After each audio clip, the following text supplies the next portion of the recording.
Selamat siang izin kepada Bapak Syahnan Adi Kusuma SSIT MKS, kami persilahkan. Ini aku Agung. Warga Parika Jalan. Warga. Aduh, cewek itu. Perkenalkan diri ya. Kita ada telepon. Lawa. Itu kobel. Mampu. Kita lihat. Tembak muka dia. Asli. Assalamualaikum warahmatullahi wabarakatuh. Yang terzoom tadi ya, dan jangan ditengok. Gila, orang tidur depan ni. Bersyukur kepada Allah mana kalau sehingga kita dapat hadir pada kesempatan yang berbahagia ini. Selawat dan salam kepada kita sampaikan kepada kita dari Muhammad sallallahu alaihi wasallam.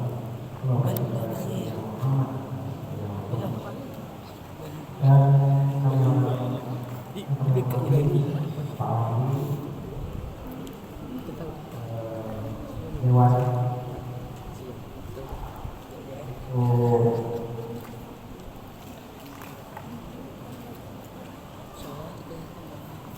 yang ada di kecamatan ini kecamatannya iya yang pertama Bapak Alisa Lukuyo dan Bapak Alisa Lukuyo cukup banyak yang paling terhormat Bapak Alisa Tanjalo. Terima kasih. Benar-benar dari kami kepada Bapak Bapak. Kemudian yang terhormat pengurus masjid Al-Hikmah, Bapak-bapak, ibu-ibu, bapak-bapak, tokoh agama, ulama yang tidak dapat kami sebutkan satu persatu, ibu-ibunya kami yang kami cintai, adik-adik kami yang kami cintai, generasi muda, semoga ini ustaz yang baik ramah seperti ini menjadi contoh bagi sekalian untuk bisa bersemangat, lebih bersemangat sehingga bisa mengikuti beliau kalau bisa lebih berjaya. Ini merupakan tantangan dari saya. Jadi nanti akan belajar dan insya Allah tidak ada usaha yang sia-sia. Belajar dan berdoa. Insya Allah. Kami dari kecamatan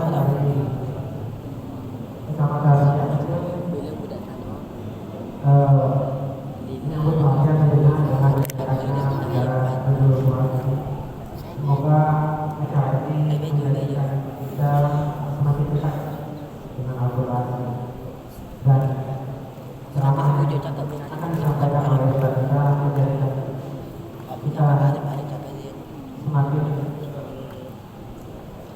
tawadhu dan kita bisa mengambil hikmahnya dari apa yang kita lakukan. 4. Swim perayaan. Mohon maaf apabila ada kata salah atau kekurangan. Saya masih belajar. Terima kasih. Mohon berkenan. Assalamualaikum warahmatullahi wabarakatuh.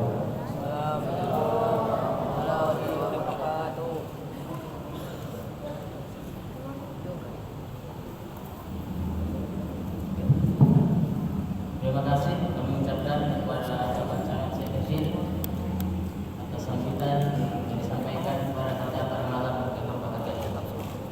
Adapun acara selanjutnya ceramah agama sempena memperingati malam Nuzul Quran yang dalam hal ini akan disampaikan oleh Al-Ustaz Romo Burmuzi BIRK.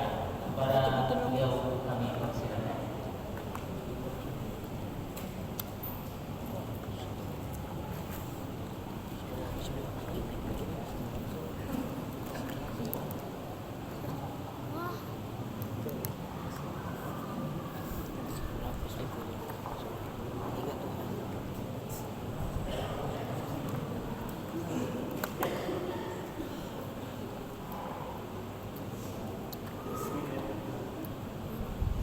Bismillahirrahmanirrahim.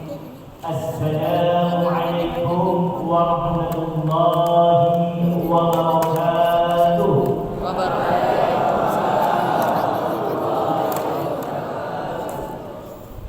Saya ulang sekali lagi. Assalamualaikum warahmatullahi wabarakatuh.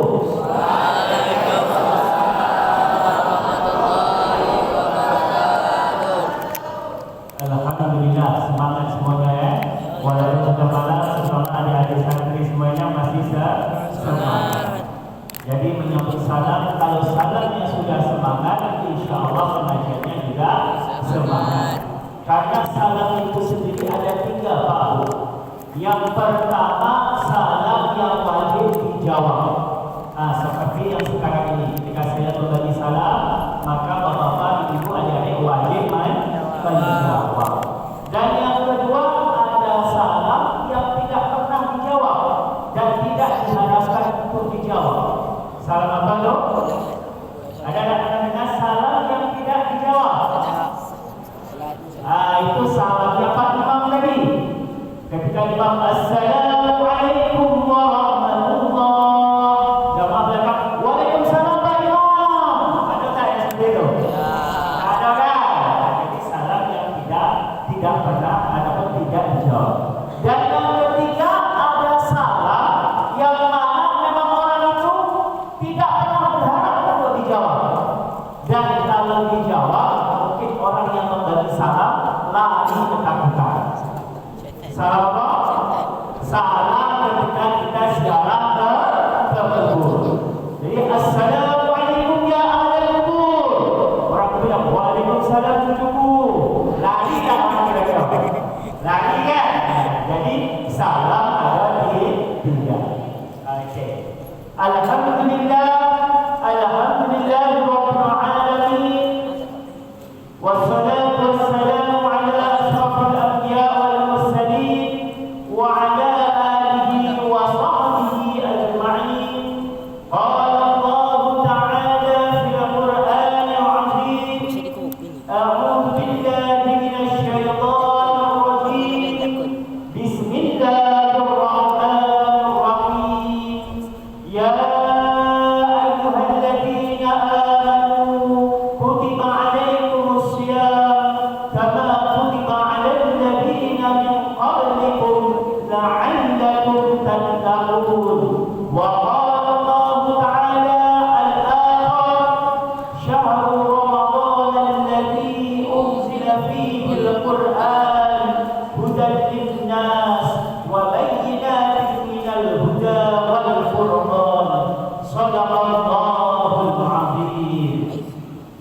Hadirin muhtaramin, Bapak pengurus masjid, Bapak Haji Ustaz Afrizal beserta para staf, wa hadirin muhtaramin, Bapak anggota dewan beserta staf-stafnya, Bapak camat, Bapak kepala desa, dan bapak-bapak, ibu-ibu yang dirahmati Allah, serta tidak lupa kepada adik-adik santri yang dicintai.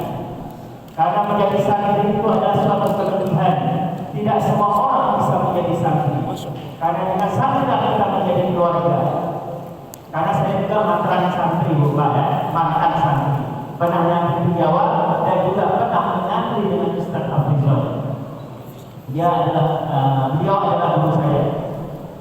Alhamdulillah, puji syukur Allah kita panjatkan kehadiran Allah Subhanahu wa taala.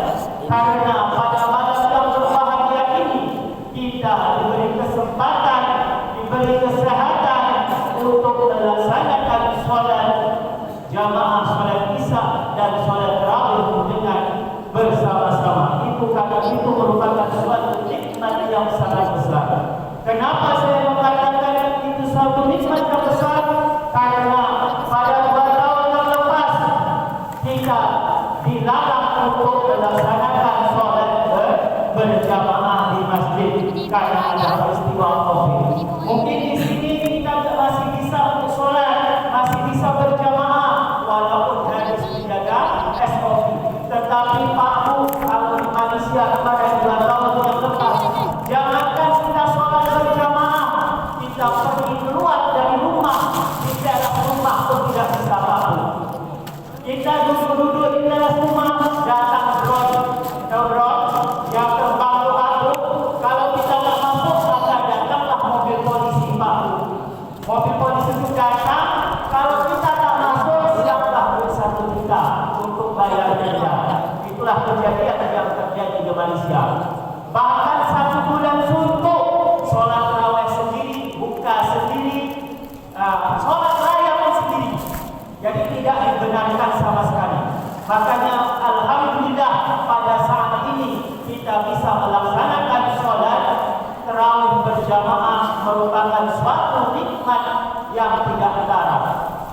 seperti mana dalam Al-Quran dikatakan, la in syakartum la azidannakum inna azabi lasyadid. Jikalau kita bersyukur atas nikmat Allah, maka Allah akan menambahkannya.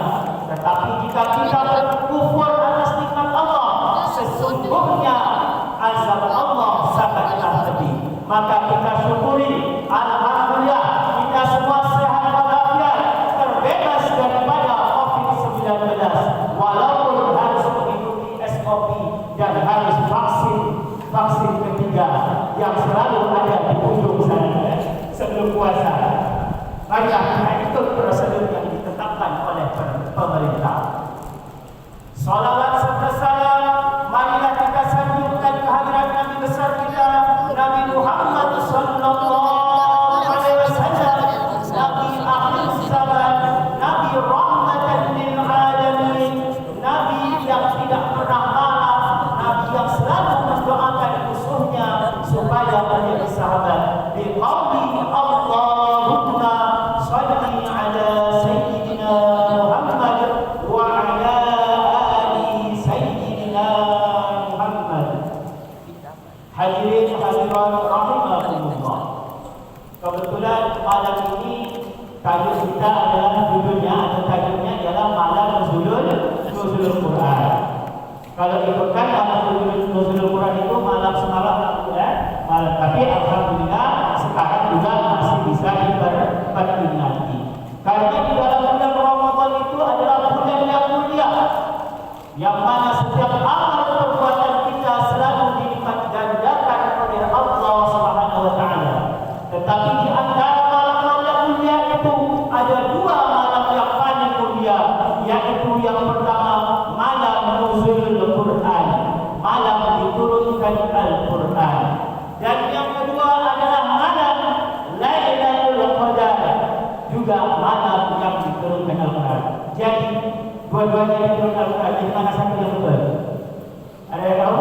Jadi malam nuzulul Al-Quran ialah ketika Nabi Muhammad sallallahu alaihi wasallam pertama kali menerima wahyu melalui malaikat Jibril.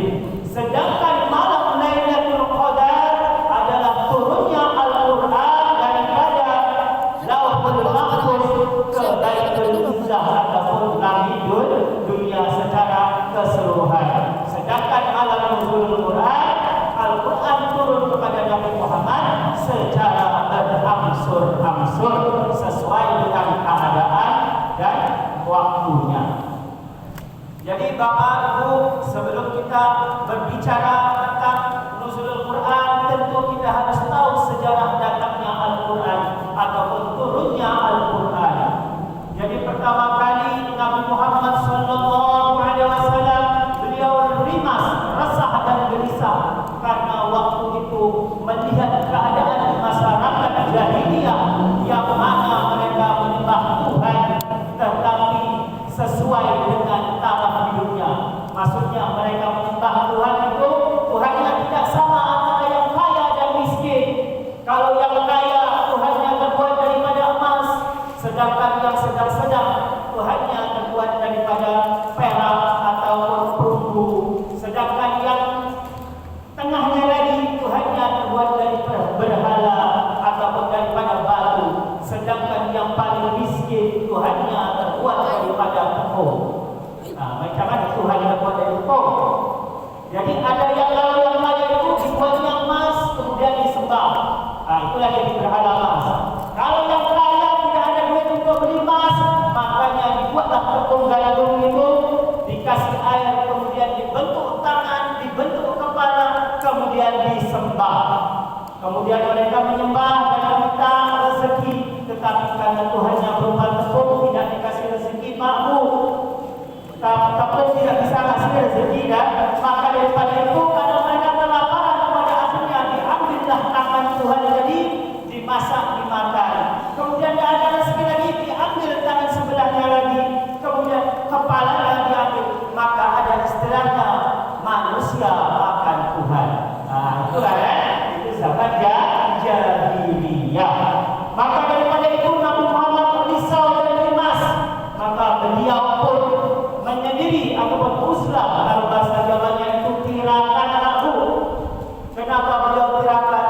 supaya mendapat petunjuk dari Allah Subhanahu wa taala. Maka dari itu turunlah malaikat Jibril setelah malaikat Nabi Muhammad diangkat selama 3 hari, maka turunlah malaikat Jibril dengan membawakan wahyu. Pada waktu itu Nabi Muhammad tidak kenal lagi kepada malaikat Jibril. Siapa itu malaikat Jibril? Nabi Muhammad tidak kenal, belum kenal lagi. Jadi ketika malaikat Jibril datang, Iqra, Nabi Muhammad pun bergetar, takut. Iqra, sampailah ketiga kali Iqra, kemudian baru Nabi Muhammad membaca Iqra bismi rabbikal ladzi khalaq 1 sampai 5. Itulah peristiwa pertama kali turunnya Al-Quran. Jadi karena Nabi tidak pernah bertemu dengan malaikat Jibril sebelumnya, maka ketika pulang Nabi dalam keadaan ketakutan, badannya menggigil karena ketakutan, kemudian bertemu dengan istrinya, dia minta untuk diselimuti.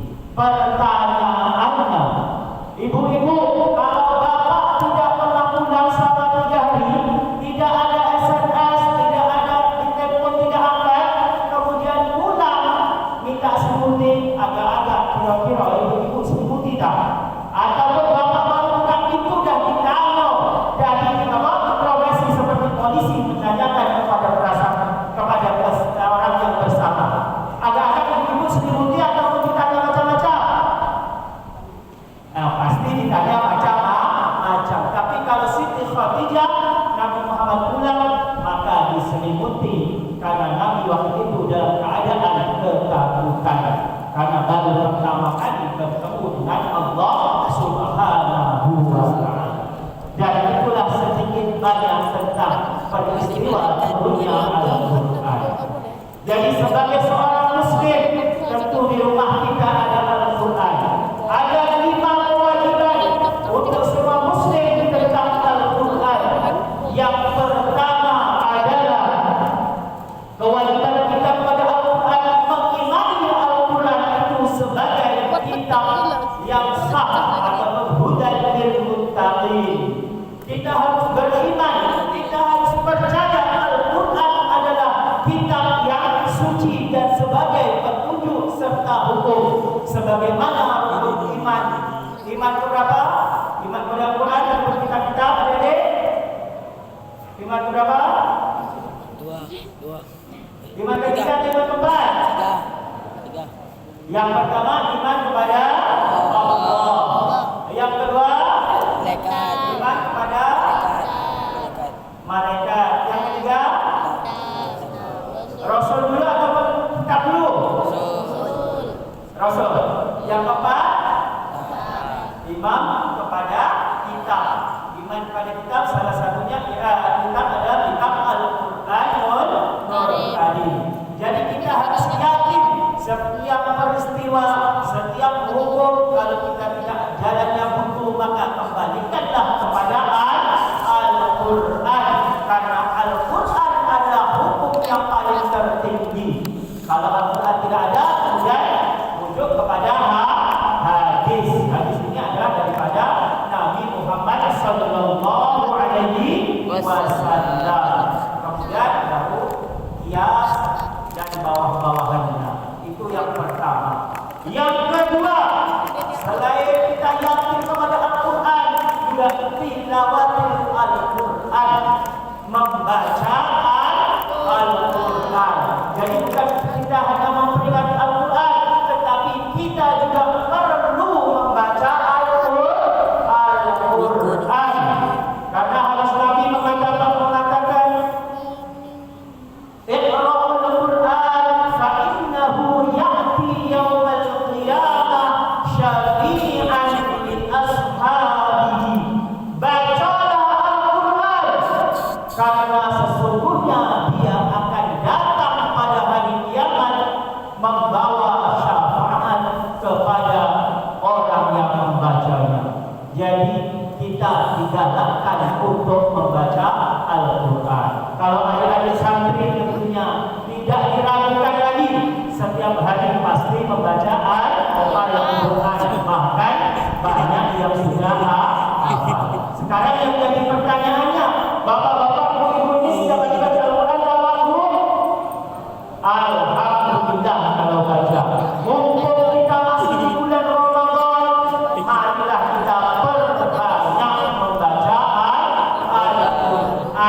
Jangan pula Al-Quran itu hanya ada di atas almari aja. Bahkan Al-Quran ini Al-Quran daripada emas, besarnya tintanya, tinta emas setiap tahun dia kawan dari Allah. Hebat Al-Qurannya daripada emas. Tetapi tidak pernah dibaca. Alangkah ruginya Pak Bu. Biarpun Al-Qurannya sudah sudah konyol, sudah rusuk, tetapi kalau selalu dibaca, bahkan setiap hari dibaca, itu lebih afdal daripada Al-Quran yang daripada tinta emas. Jadi bapak-bapak, ibu-ibu, mumpung kita di bulan Ramadan, biasakanlah hari-hari kita dengan Al-Quran. Tiada hari tanpa baca Al-Quran. Karena Al-Quran ini juga merupakan mukjizat Nabi, mukjizat yang paling hebat. Karena mukjizat Nabi yang lain itu memang hebat, tetapi kalah hebat dengan mukjizat Nabi Muhammad. Contohnya, mukjizat Nabi Musa. Nabi Musa terkenal dengan seseorang yang hebat, yang kuat.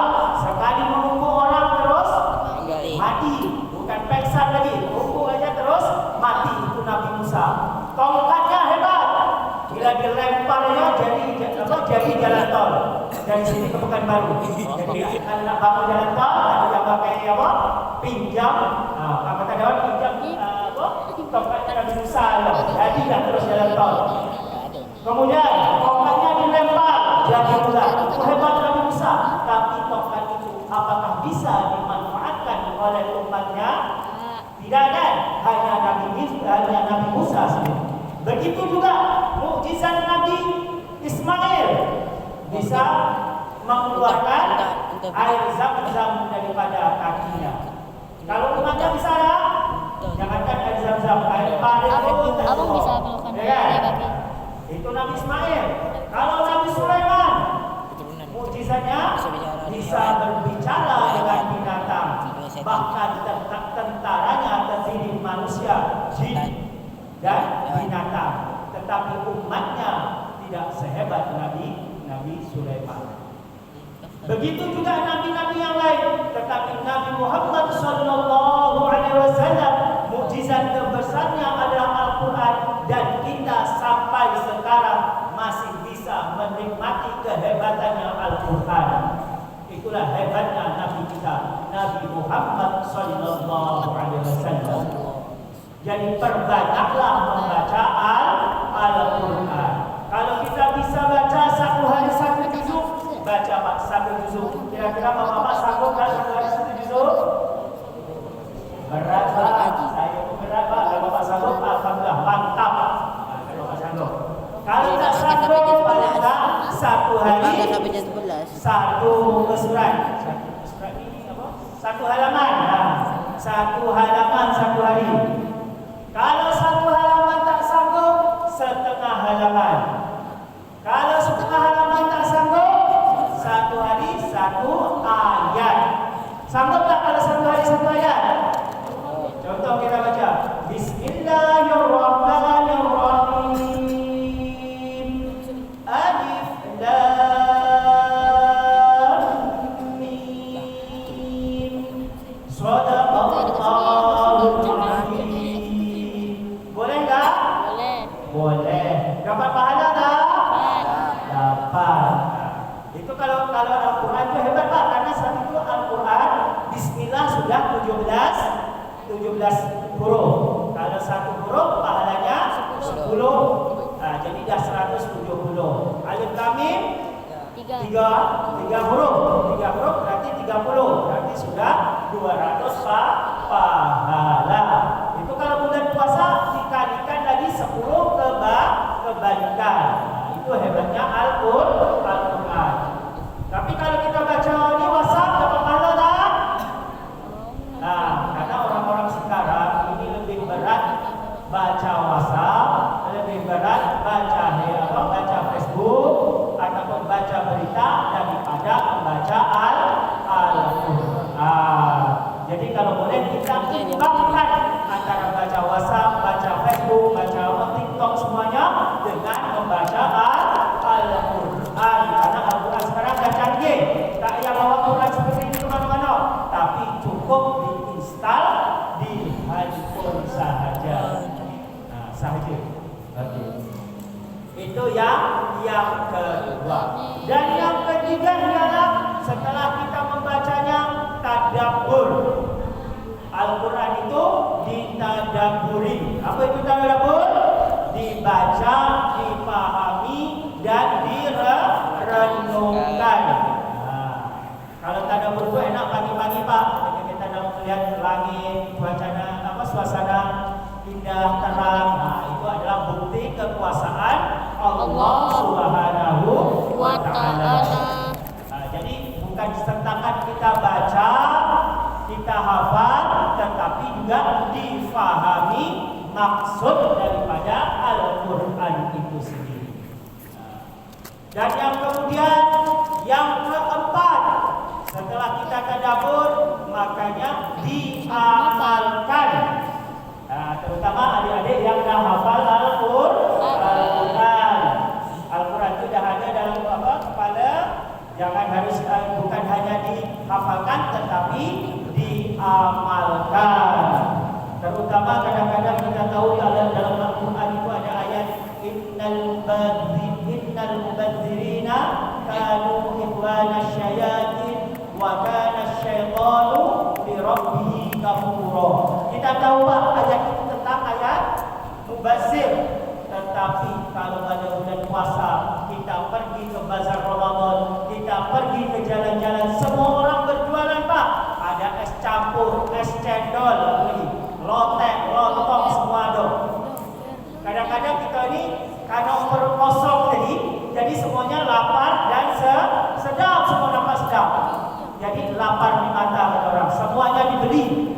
Dari es cendolnya sampailah es apa? Es doger, semuanya dibeli. Tetapi setelah berbuka, baru minum teh sedikit, baru makan nasi sedikit, dah terasa kenyang. Itu mubazir lah. Mubazir. Padahal ayat ini selalu diucapkan dan kita faham orang yang mubazir itu kawan syaitan. Tetapi kadang-kadang kita sendiri mengamalkannya. Secara ini karena sebenarnya kurang mengamalkan dan menghayati daripada Al-Quran. Jadi sebaiknya selain kita hafal dan faham, juga kita mengamalkan apa yang ada dalam Al-Quran. Baru yang kelima ialah mengajarkan Al-Quran. Jadi Bapak Ibu, ajarilah anak kita Al-Quran. Kalau kita tak bisa mengajarkannya, karena ada kadang bapaknya hebat baca Al-Quran, ibunya hebat, tapi anaknya tidak mau belajar dengan bapaknya. Nah, itu banyak tuh, karena anak kalau diajar mak atau bapak selalunya manja dia. Kalau kita tegur sikit nangis. Anak bapak macam tak? Anak saya macam tu. Kalau kita tegur sikit aja dia menangis, manja. Maka daripada itu kita hantar kepada guru yang mengajar Al-Quran, ataupun kita hantar ke pondoknya Ustaz Hafizan ataupun pondok yang lain. Karena sebaik-baik Al-Quran, sebaik-baik orang ialah man ta'allama Al-Quran khairukum man ta'allama Al-Quran wa 'allamahu. Sebaik-baiknya orang di antara kami ialah orang yang belajar Al-Quran dan mengamalkannya. Jadi bila kita belajar Al-Quran, adik-adik terutama yang di pondok, kalau sudah pandai, dah hafal, nanti balik jangan lupa diamalkan. Karena al-ilmu bila amale kasyajarin bila samare.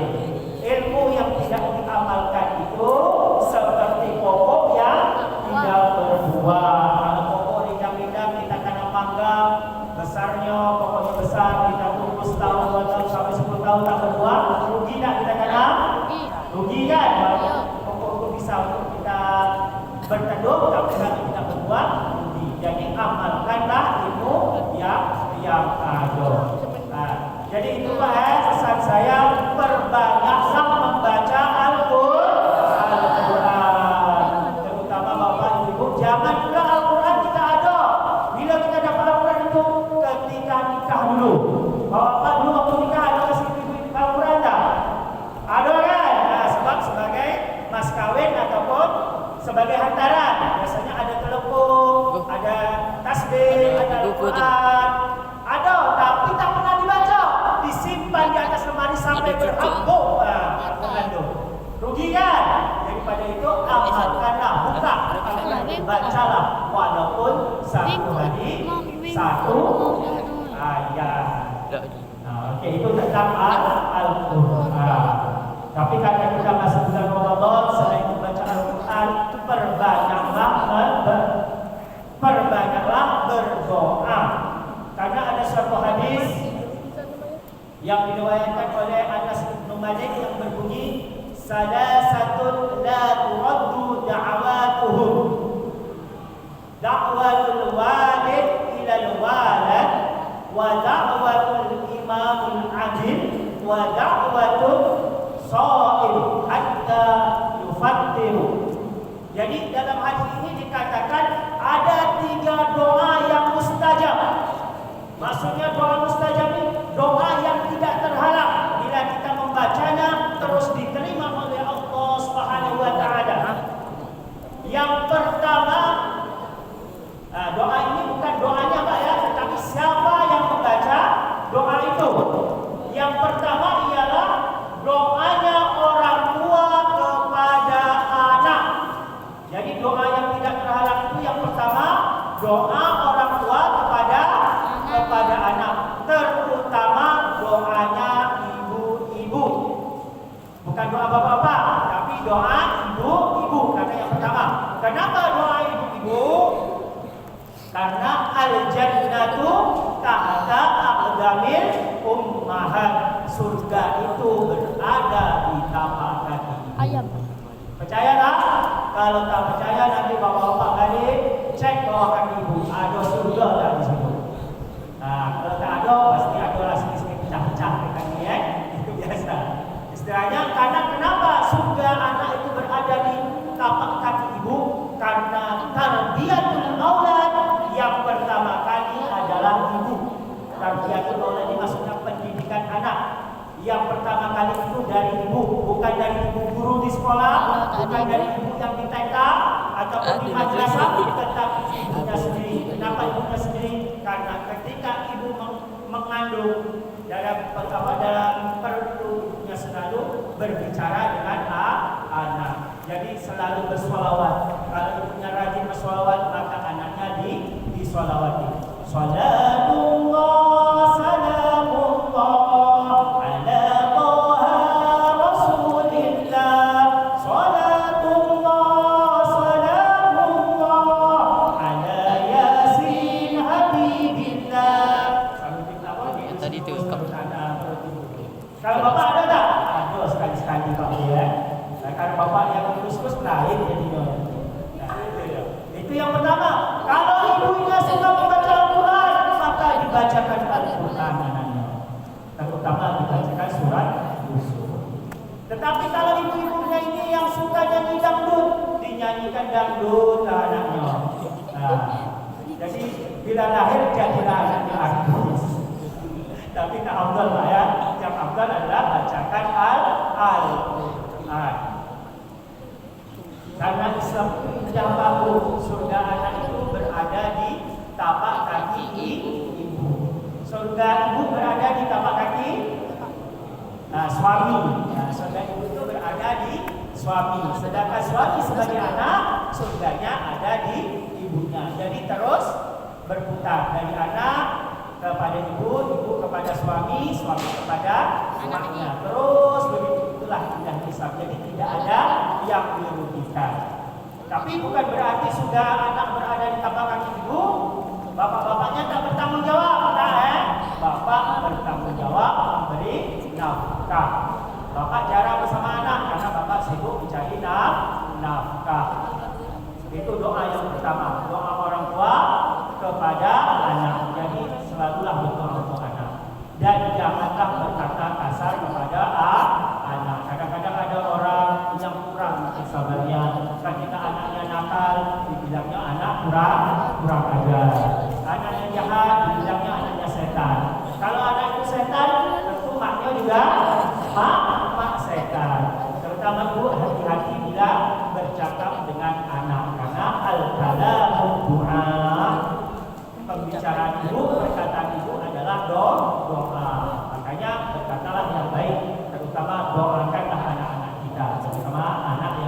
santri. Semoga anaknya soleh dan soleha. Itu yang pertama.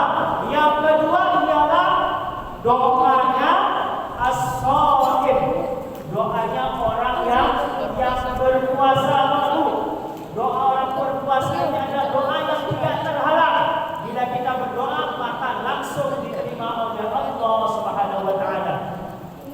Daripada itu perbanyaklah kita berdoa untuk masih bulan Ramadan. Pertama doa yang paling bagus itu ketika waktu setelah subuh, dan yang kedua sebelum berbuka puasa. Jadi bapak-bapak, ibu-ibu, sebelum berbuka puasa baca doa dah. Baca apa? Paling tak baca Allahumma laka sumtu wa bika amantu wa ala rizqika aftartu bi rahmatika ya arhamar rahimin. Apa maksud doa itu, Pak? Allahumma laka sumtu wa bika amantu. Kita ikut lagi lah, Pak. Dulu ada zaman sekolah kita belajar macam tu. Boleh, Pak, kita tak tahu maksudnya boleh. Karena itu doa bagus. Tetapi sebaiknya kita tahu apa yang kita doakan. Allahumma laka sumtu, ya Allah, denganmu kami berpuasa. Wa bika amantu, dan denganmu kami beriman. Wa ala rizqika aftartu, dan dengan rezekimu kami berbuka. Bi rahmatika, dengan rahmatmu yang maha pengasih lagi maha penyayang. Jadi kalau bisa kita doa, kita tahu apa yang kita minta. Sebab kalau kita doa kita minta, tapi kita tak tahu apa yang kita minta, yang ngasih pun agak bingung juga. Contohnya, kalau adik-adik minta dengan orang tuanya, mak minta apa, maknya pun bingung kan? Tak tahu nak minta duit, minta nikah, minta apa, tak tahu kan? Jadi kalau kita tahu apa yang kita minta, itu lebih afdal. Jadi perbanyaklah berdoa di bulan Ramadan. Terutama bapak-bapak ni biasanya kalau bulan Ramadan ni semuanya sakit kepala. Kenapa sakit kepala? Pening.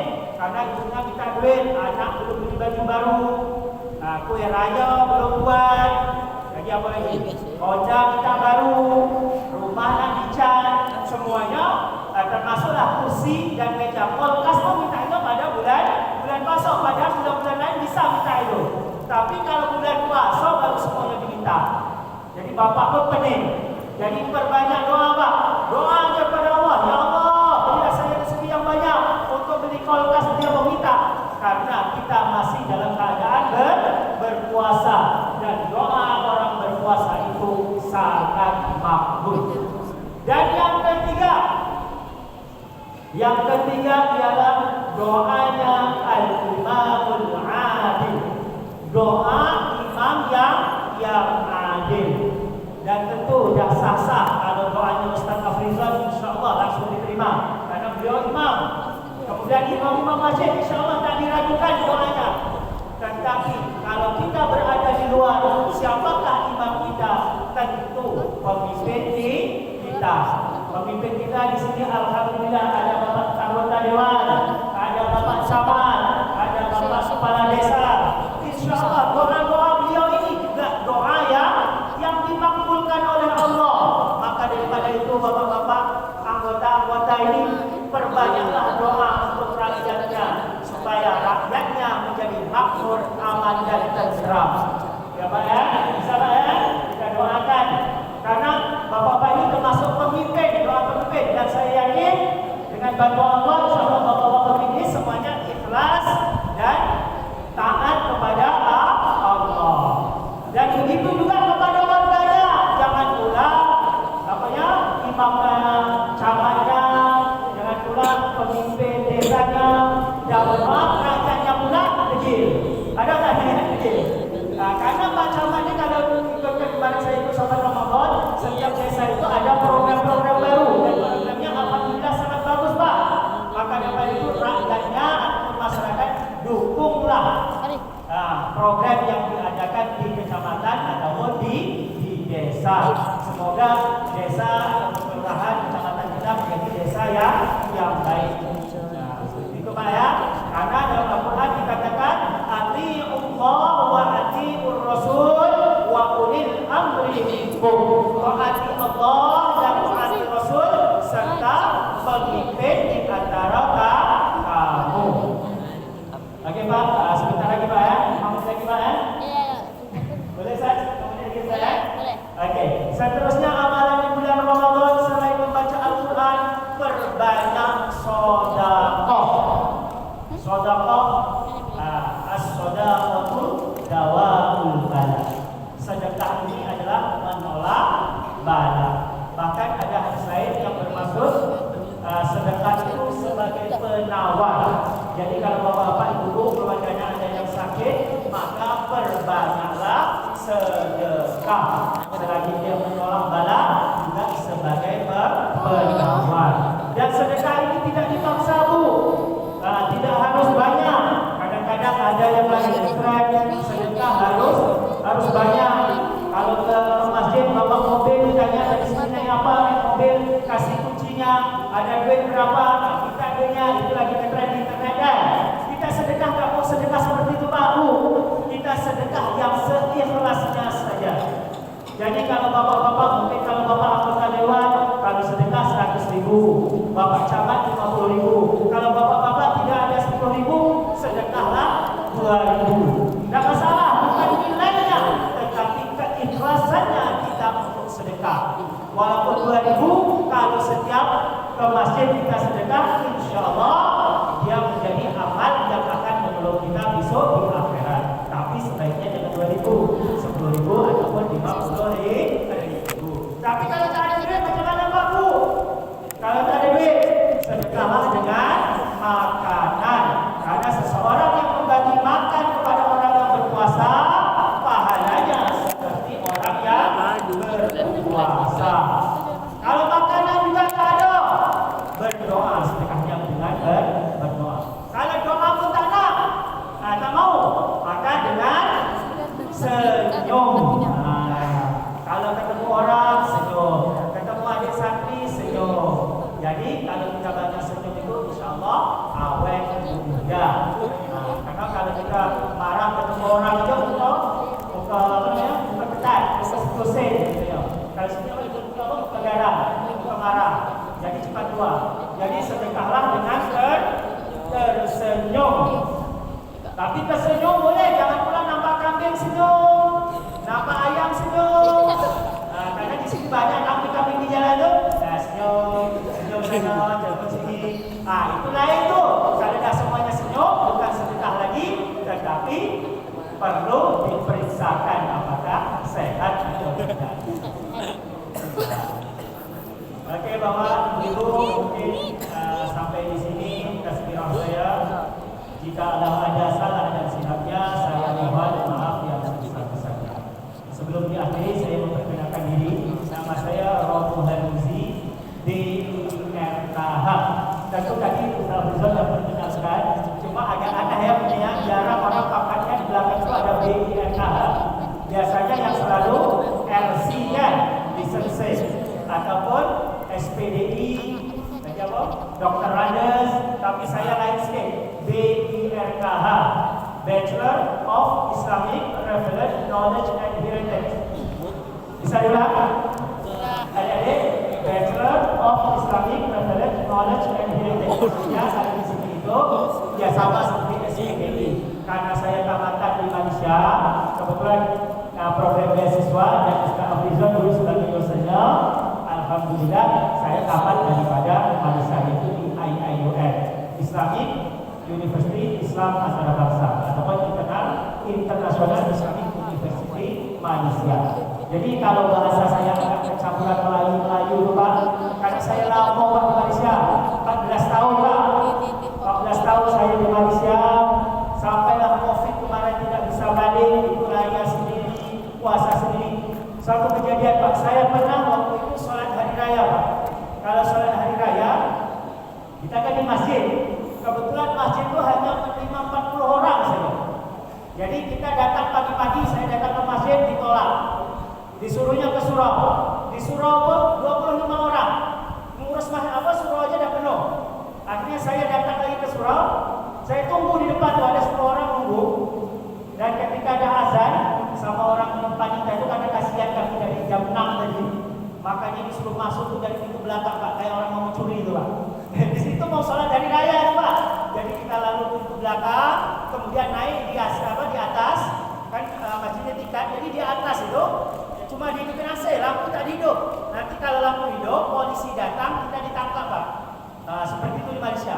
Dan itu kejadian waktu di Pulau Pinang, orang-orang Indonesia sama orang-orang Bangladesh itu mengadakan sholat berjamaah hari raya.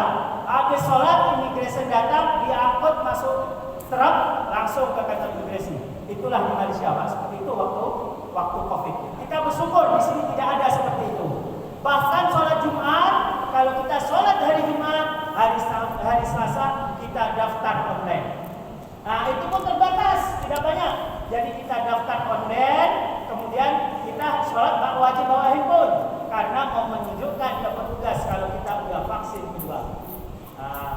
Itu pun kalau udah penuh, contoh udah penuh 40 orang masuk, yang lain nunggu di luar. Kalau udah mulai azan, ada tentara dan polis bawa senapan, kita disuruh balik, diacung senapan balik ya. Nah seperti itulah saya alami di Malaysia Pak. Jadi selama 2 tahun saya sholat Jumat itu cuma 7 kali. Nah kalau hukumnya apa? Tanya Ustaz Rizal, saya tak tahu hukumnya apa. Sebab 2 tahun itu sholat apa? Sholat Jumat 7 kali je Pak. Disuruh balik dah selalu, datang suruh balik, itu biasa kalau di Malaysia. Dan sholatnya masih berjarak. Dan kemarin tanggal 4 bulan 4 ini barulah tidak ada sholat berjarak. Mereka baru mulai bulan 4 di bulan puasa, baru sholat dirapatkan. Seperti itulah di Malaysia. Jadi begitu saya balik merasa bersyukur di Indonesia 2 tahun saya tidak menikmati Ramadan seperti ini Pak. Jadi raya pun kita sholat sendiri. Ada anak istri di sini. Raya bayangkan raya tidak ada kawan. Menangis tak berlagu itu orang. Seperti itulah keadaannya Pak. Alhamdulillah di sini kita semua aman, sejahtera. Maka dari itu banyaklah bersyukur. Oke, saya akhiri. أعوذ بالله من الشيطان الرجيم بسم الله الرحمن الرحيم اللهم صل على سيدنا محمد وعلى آل سيدنا محمد وسلم ورضي الله عنه وصحبه رسول الله أجمعين الحمد لله رب العالمين حمدا حامدا حمدا شاكرا حمدا نائمين حمدا مزيدا يا ربنا لك الحمد كما ينبغي لجلالك وعظيم سلطانك اللهم صل على سيدنا محمد صلاة تنجينا بها من جميع الأهوال والآفات وتقضي لنا بها من جميع الحاجات وتبلغنا بها من جميع السيئات وترفعنا بها من جميع الدرجات وتبلغنا بها أقصى الغايات من جميع الخيرات وبعد الممات اللهم إنا نسألك رضاك والجنة ونعوذ بك من سخطك والنار اللهم إنك عفو كريم تحب العفو فاعف عنا يا كريم اللهم نور قلوبنا بنور هدايتك كما نورت الأرض بنور شمسك وقمرك أبدا برحمتك يا أرحم الراحمين اللهم إنا نعوذ بك من عذاب القبر ومن عذاب النار ومن فتنة المحيا والممات ومن فتنة المسيح الدجال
عبادي وادخلي جنتي. اللهم ارحمنا بالقرآن واجعله لنا إماما ونورا وهدى ورحمة. اللهم ذكرنا بما نسينا وعلمنا بما جهلنا وارزقنا تلاوته آناء الليل وأطراف النهار واجعله لنا حجة يا رب العالمين. ربنا أفرغ علينا صبرا وثبت أقدامنا وانصرنا على القوم الكافرين. ربنا